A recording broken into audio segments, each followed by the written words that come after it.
রবিবারের সকাল মানেই তোড়জোড় শুরু। মা তো সকালবেলা উঠেই হাঁটাহাঁটি শুরু করে দিয়েছে, কারণ কড়াইতে চাপানো রয়েছে চিকেন। এদিকে দেখি মা হাত দিয়ে কুচিয়ে দিয়ে দিল পাকা টমেটোটা, ব্যাস।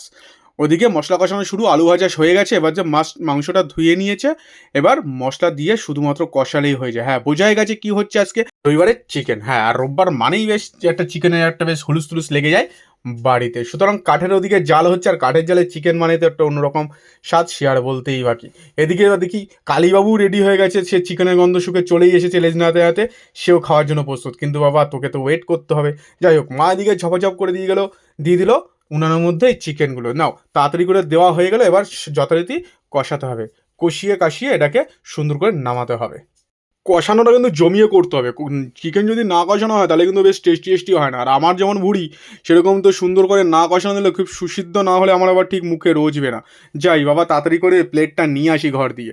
মা থেকে ততক্ষণে কষিয়ে নিই। ব্যাস, কষানো আর দেরি নেই। এবার ছুটে গিয়ে ঘরেই চলে গেলাম, ঘর দিয়ে নিয়ে এলাম ছোট্ট একটা প্লেট। হ্যাঁ, আমার ছোট সাইজের পেটের জন্য একটা ছোট সাইজের প্লেটই যথেষ্ট। সুন্দর গ্রেভি হয়েছে। চলো প্লেটটা নিয়ে এবার মার কাছ থেকে নিয়ে নিই। আহা হা, অসাধারণ দেখতে লাগছে। মা এবার 2 খণ্ড দিয়ে দিল। আমি বেশ এটা চেকে বলি তোমাদের কেমন লাগছে। চিকেনের গ্রেভি এত সুন্দর হয়েছে আর এত গায়ে গায়ে মাখা মাখা হয়েছে, দেখে তো অসাধারণ। মা দিকে ঝোল ঢেলে দিল, আর আমি দিকে চাকতে শুরু করলাম। আর সুন্দর সুন্দর মা মামা টেস্টিং দিয়ে দিয়েছে। সুন্দর সুন্দর চিকেন কষা, দেখো 4 পিস এখন কষিয়ে দিই সুন্দর করে। কি বলো কি খাইতে দাও, খাইলই। সব ঠিক আছে, দেখে দিচ্ছি কি কি ঠিক আছে। খেয়ে নি, হ্যাঁ খেয়ে নি। চিকেন কষানো এত জবরদস্ত হয়েছে, নুন টুন সব ঠিক আছে, কিন্তু আমার মনে হচ্ছিল ঝোলে একটু নুন লাগবে, তাই মা পরে একটা নুন দিয়ে দিচ্ছিল।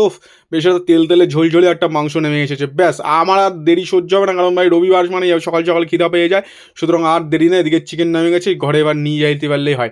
মা তুমি ভাত বাড়ো, আমি আমার প্যাট নিয়ে চলে আসি। তাহলে বলো বন্ধুরা, তোমাদের এই ভিডিওটা কেমন লাগলো? আমার তো কিন্তু খুব খেয়ে দিয়ে ভালো লেগেছে। তোমাদের ভালো লেগে থাকলে লাইক কমেন্ট শেয়ার সাবস্ক্রাইব এবং ফলো করে দিও। টাটা, বাই, ভালো থেকো।